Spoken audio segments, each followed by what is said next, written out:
Olá, meu nome é Natanael e eu vou apresentar para vocês um problema de teste de hipótese. Então, vamos lá. É, uma empresa alega que seus produtos apresentam no máximo uma variância de 50 gramas ao quadrado. Uma amostra com 15 produtos acusa uma variância amostral de 55 gramas ao quadrado. Teste a alegação da empresa a um nível de significância de 10%. Então, nesse caso, nosso alfa ele vale 10%, a gente tem aqui uma amostra com 15 produtos, o N é igual a 15, e a gente está vendo que a variância amostral dessa amostra é de 55 gramas ao quadrado, que é maior do que o valor máximo que a empresa disse que poderia ter, que é uma variância de 50 gramas ao quadrado. Então, o passo 1, a gente definir as nossas hipóteses. A gente começa com a hipótese nula. A hipótese nula, ela sempre como a igualdade, ela pode ser nula, de que a nossa hipótese nula de que a variância populacional, ou seja, que essa empresa realmente produz produtos que tem ali uma variância de 50 gramas ao quadrado.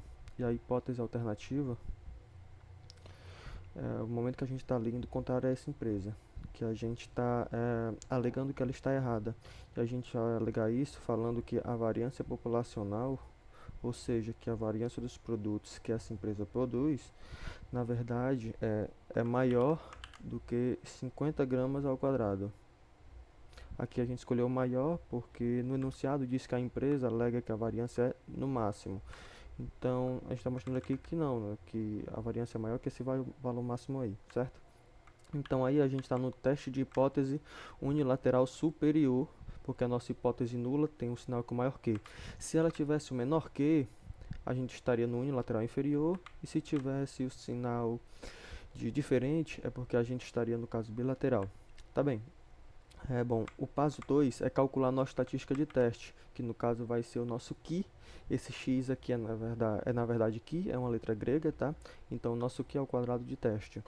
E aí, o que é o quadrado de teste, ele vai ter essa fórmula que é n menos 1, ou seja, número de elementos da nossa amostra menos 1, vezes a nossa variância amostral, desculpa, a nossa variância ao quadrado dividido pela nossa variância ao quadrado. O ao quadrado ali para indicar que é variância. Se não tivesse ao quadrado, ia ser desvio padrão. Né? N menos 1 vezes a variância amostral dividido pela variância populacional. Então a gente vai ter que o N menos 1 vai ficar 15 menos 1 vezes a nossa variância amostral, que ficou sendo 55 gramas ao quadrado, dividido pela nossa variância populacional, que a empresa diz que tem, que é 50. A gente vai ter uma estatística de teste, nosso Q quadrado de teste, que é 15,4. Ok, o passo 3 é definir as nossas regiões críticas. Agora a gente vai usar a nossa curva aqui quadrada, que é uma curva com essa cara aí, que é uma curva que não é simétrica, tá? E aí o que acontece é que a gente tem que descobrir o valor do x, que vai definir, no caso da unilateral inferior, a nossa região crítica, ela vai até esse x. E aí, o cálculo desse x, a gente vai pegar lá da tabela do que quadrado, a gente vai pegar o valor, que tem o meu nível de significância sendo 1 menos o alfa, e a gente vai ter ali a nosso grau de liberdade, que é n menos 1, tá? No caso da bilateral, o que a gente vai fazer é o seguinte. Agora a gente tem duas regiões críticas. A primeira vai até o x1, que vai ser calculado com menos alfa meios. Né? Tá aí o grau de liberdade é a mesma coisa. E o x2, que é a partir dele, vai ser minha segunda região crítica, que vai ser calculado com alfa meios e o grau de liberdade. E para finalizar, o nosso caso aqui da nossa questão, que é a unilateral superior, aonde aqui o meu x da minha região crítica, ele vai ser calculado com o alfa e com o grau de liberdade. Só lembrando, né, o nosso alfa aqui, ele foi dado como 0,10, porque é o nosso alfa ele valia 10%, e o nosso grau de liberdade ele vai ser igual a 15 menos 1, que é o número de amostra menos 1, que vai ser igual a 14. Então, olhando aqui a minha tabela do meu Q quadrado, eu procuro pelo meu alfa de 0,1, que está aqui, e pelo meu grau de liberdade, que vale 14, que está aqui. Com isso, eu vou ter o seguinte, aqui, aqui. olhando aqui na minha tabela, eu vou ter o valor de 21,064, tá? Com isso, né, a gente vai ter que, a partir de 21,064, a gente deve rejeitar a minha hipótese nula. E antes disso, eu posso aceitar a minha hipótese nula. Minha estatística de teste deu 15,4. Então, ela está aqui na região de aceitação. Como ela está na região de aceitação, eu vou ter, né, aqui pelo meu teste de hipótese, que aceitar a hipótese nula, né? Então, não posso dizer que a variância nesse caso aí é maior do que 50 gramas ao quadrado. Eu tenho que dizer que essa variância realmente ela está ali no valor de 50 gramas ao quadrado. Eu não posso afirmar que é maior do que isso, a minha variância populacional, certo? E é isso, pessoal, e até mais.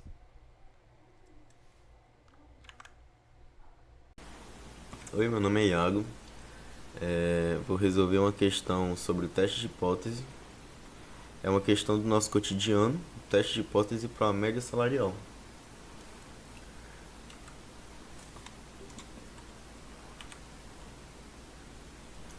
Vamos analisar uma situação bem comum. Uma empresa afirma que o salário médio dos seus funcionários é de R$ 5.000 por mês. Mas será que isso é verdade? A nossa hipótese nula, H0, diz que a média salarial da empresa realmente é 5.000. Já a hipótese alternativa, H1, sugere que a média é diferente desse valor. Como não podemos saber se é maior ou menor, vamos fazer um teste bicaudal. Para testar essa hipótese, coletamos uma amostra de 15 funcionários e seus salários, que são 4.800, 5.200, 4.900, 5.100, 5.300, 4.700, 4.900, 5.050, 4.950, 5.000, 4.800, 5.100, 5.200, 4.900 e 5.000. A média salarial da amostra ficou em torno de 4.970. O desvio padrão populacional conhecido é de R$ 200. Agora vamos ver o que isso significa. Agora que temos os números, aplicamos o teste Z. O que ele faz? Ele mede quantos desvio padrão a média amostral está distante da média populacional declarada. Primeiro, pegamos a diferença entre a média da amostra, 4.970, e a média teórica, 5.000. Essa diferença dá menos R$ 30. Agora dividimos esse valor pelo erro padrão. O erro padrão é calculado pegando o desvio padrão populacional, R$ 200, e dividindo pela raiz quadrada do tamanho da amostra, 15, que são os salários que eu peguei. Isso dá um erro padrão de aproximadamente R$ 51,63. Agora fazendo a divisão, menos 30 dividido por 51,63 dá um valor Z de mais ou menos menos 0,58. Agora vamos comparar esse valor de Z com os valores críticos. Como a gente está usando um nível de tolerância de 5% em um teste bicaudal, os valores críticos são aproximadamente menos 1,96 e mais 1,96. Nosso Z é de menos 0,58, que está dentro do intervalo aceitável. Então não rejeitamos H0. Isso significa que a amostra não fornece evidências suficientes para dizer que a média salarial da empresa é diferente de 5.000. No fim das contas, com nível de confiança de 5%, não temos provas suficientes que o salário médio da empresa é diferente de R$ 5.000, ou seja, os dados não contradizem a afirmação da empresa. Muito obrigado e essa foi minha questão. Olá, sou o Thiago Augusto e estou hoje aqui gravando a resolução de um exercício para o trabalho de probabilidade estatística. Nosso tema é teste de hipóteses. Bom, vamos lá. A questão escolhida diz o seguinte: uma fábrica anuncia que o índice de lactose no Petit Suisse produzido por ela é de 26 mg por grama. Um laboratório realiza testes em uma amostra, obtendo as seguintes quantidades. Aquelas quantidades encontradas pelo laboratório.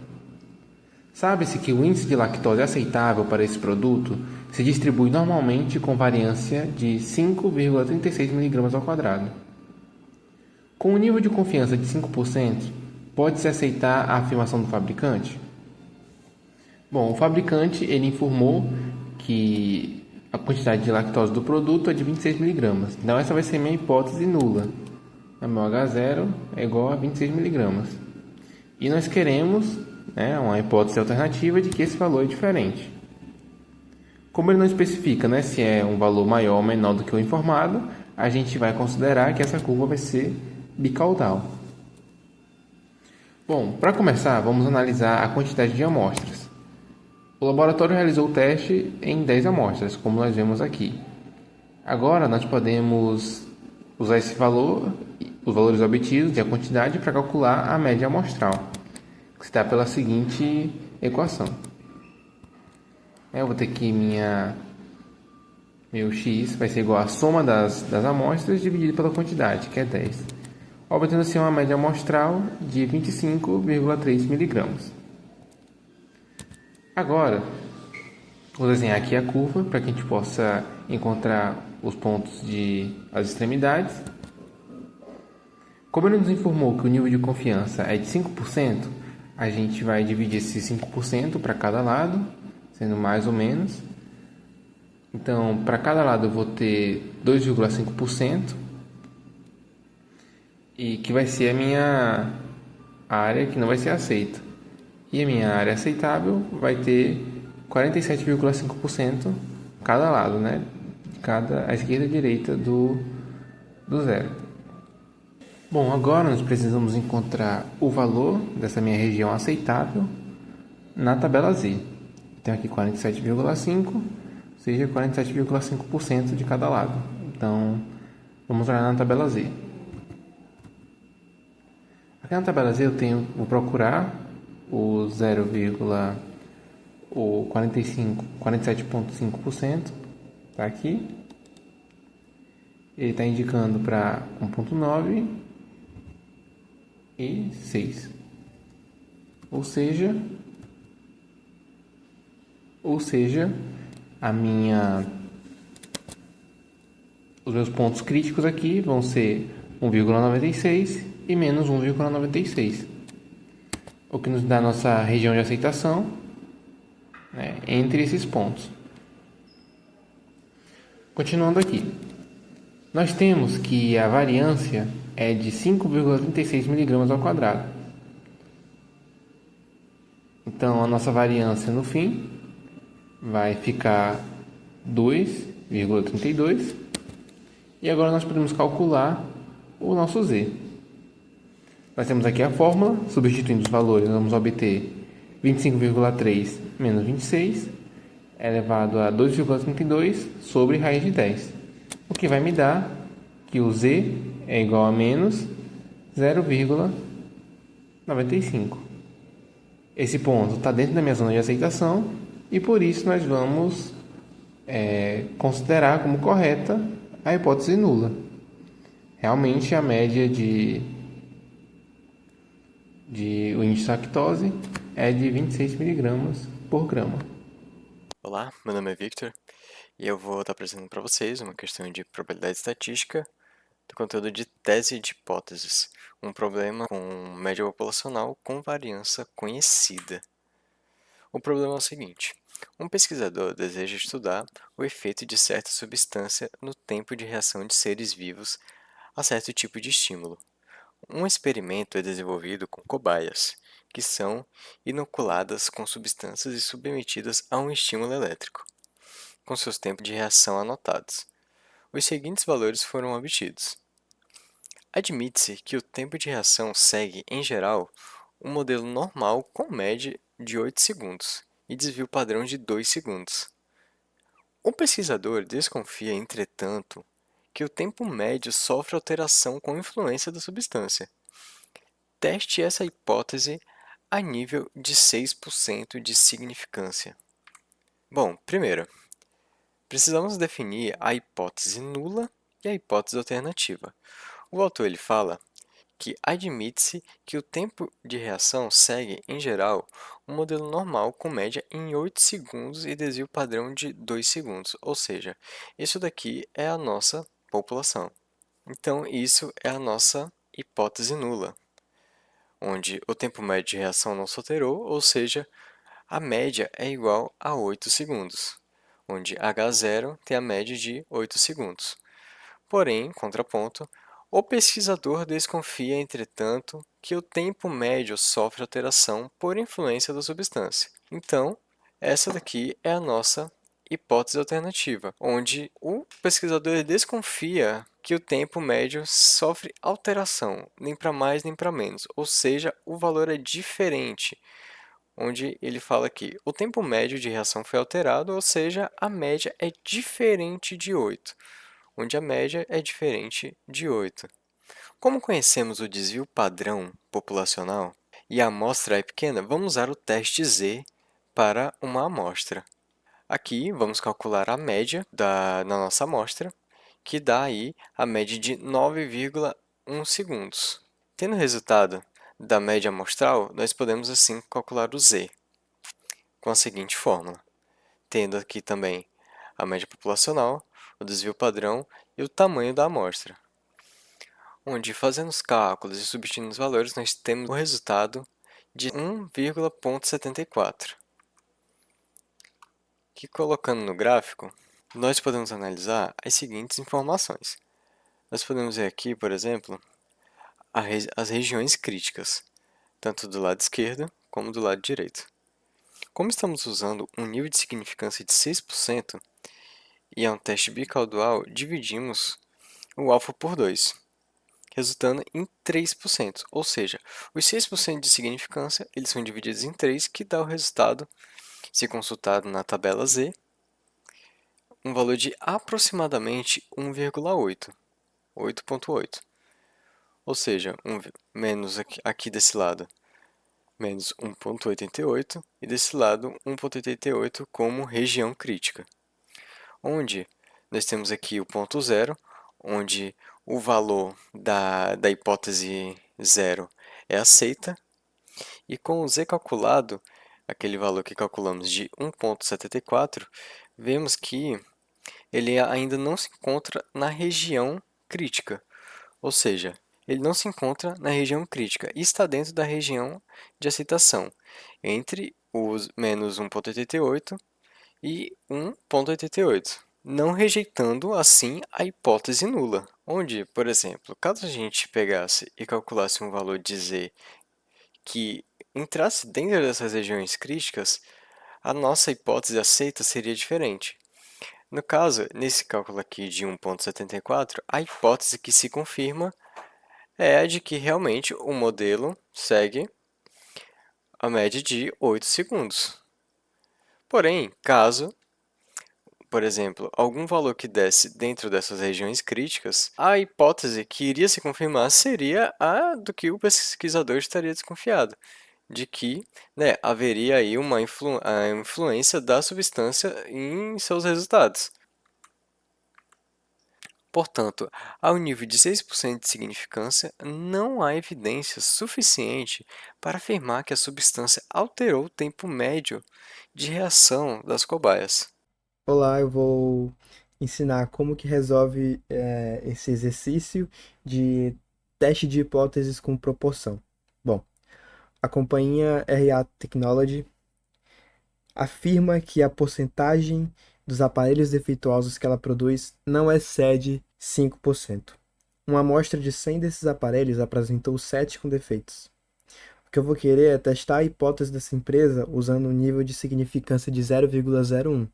O nosso passo 1 vai ser definir nossas hipóteses, basicamente, porque a empresa, ela disse pra gente que a proporção de aparelhos defeituosos não excede 5%. A proporção é de 0,05. Mas quando foi feita a amostra, né, com 100 aparelhos, a gente viu que deu um número diferente, né? A proporção amostral deu de que 7 aparelhos em 100 vieram defeituosos. Isso dá um número pra gente de 0,05. 0,07. Isso excede a proporção apresentada pela empresa, né? Falada pela empresa. E aí eu vou ter que testar as seguintes hipóteses.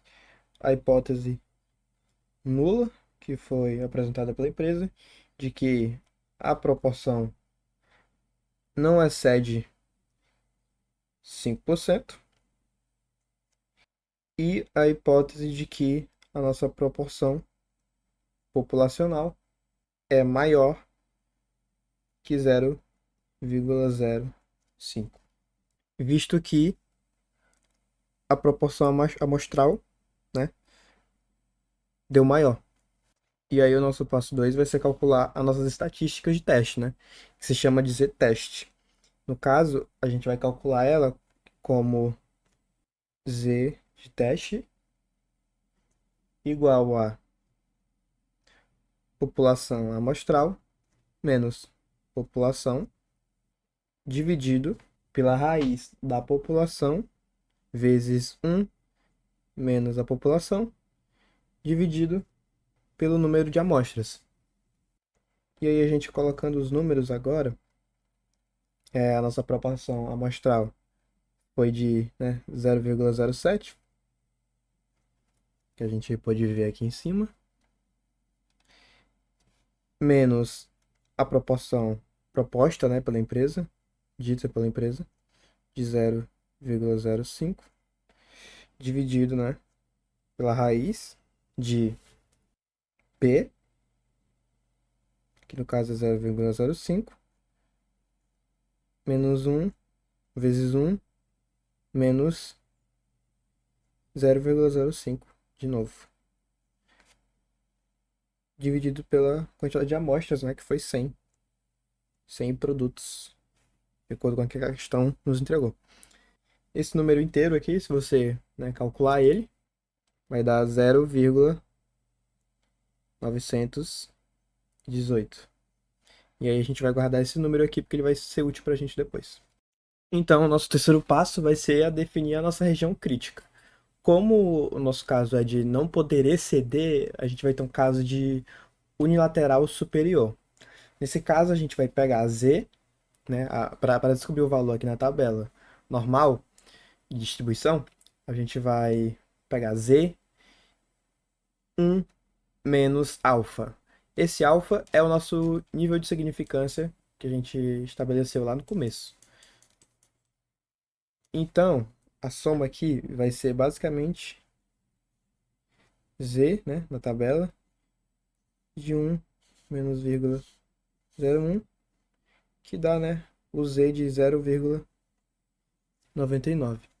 E aqui a gente buscando na tabela, a gente vai ver que o Z de 0,99, que mais se aproxima de 0,99, é esse aqui, ó, que fica em 2,3. Então, a nossa região crítica, ela está aqui a partir de 2,33, né? 2,3.